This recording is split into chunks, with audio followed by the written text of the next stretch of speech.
Would you believe if I told you these photos you are seeing right now are not shot on any professional setup? Every single one of the shots was captured on the Oppo Reno 14 Pro. I have been using the Oppo Reno 14 Pro for a while now. Took it to the mountains, used it in a lot of different scenarios, even underwater. This is my detailed Oppo Reno 14 Pro camera review. Let's start with stills because honestly, this is the part that blew me away. The Oppo Reno 14 Pro has a triple 50 megapixel camera setup. A 50 megapixel main sensor, 50 megapixel telephoto periscope and a 50 megapixel ultra wide with 116 degree of field of view. And on the front, a 50 megapixel selfie camera with autofocus, which is rare. So spec wise, this is stacked. Also, you have a color spectrum sensor for better color accuracy. But let's leave the specs aside for a moment because the output is what really matters. So the portraits shot at 3.5x are crazy good.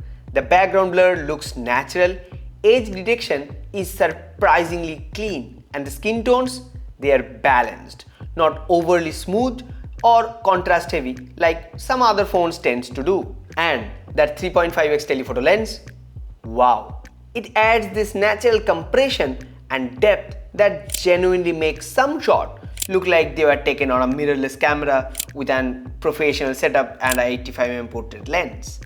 Zoom range is another strong point. You can go from 16mm ultra wide to all the way up to 120x.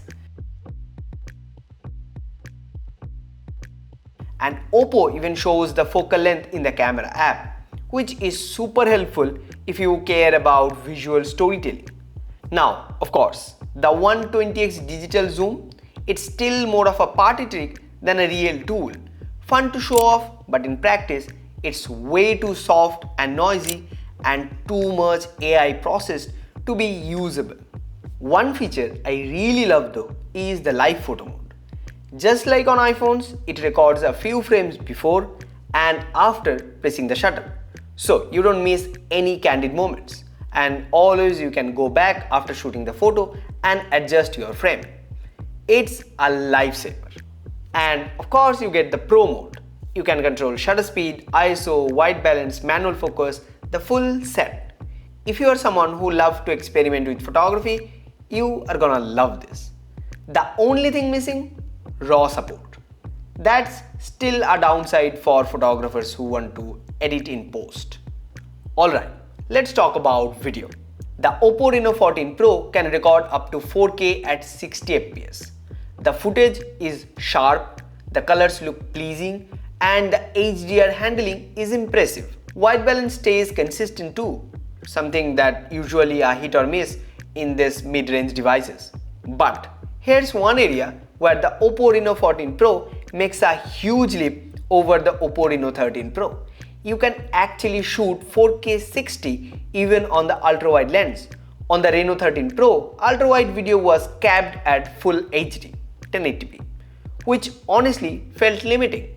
This jump to 4K ultra-wide makes a massive difference in quality, especially if you vlog or shoot wide cinematic shots. And hey, if you are interested, do let me know in the comments if you would like to see the Reno 13 Pro versus Reno 14 Pro's camera comparison. I think that would look interesting side by side. But here's where things aren't that strong.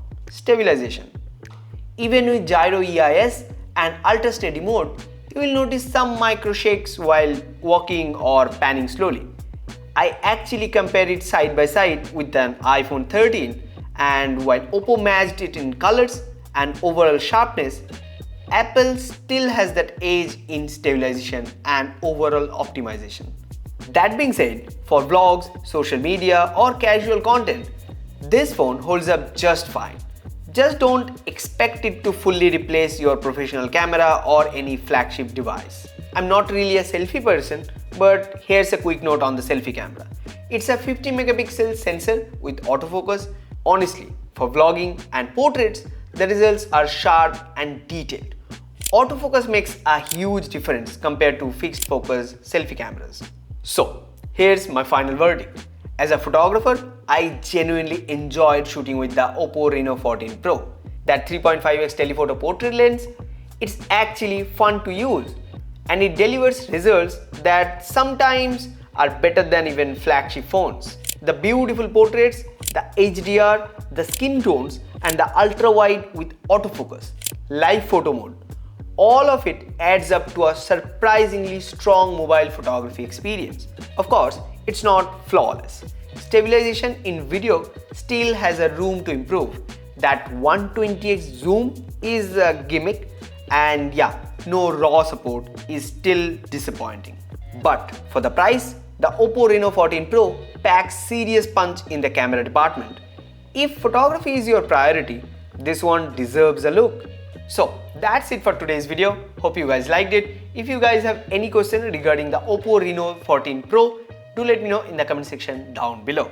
See you guys in the next one. Till then, Tata.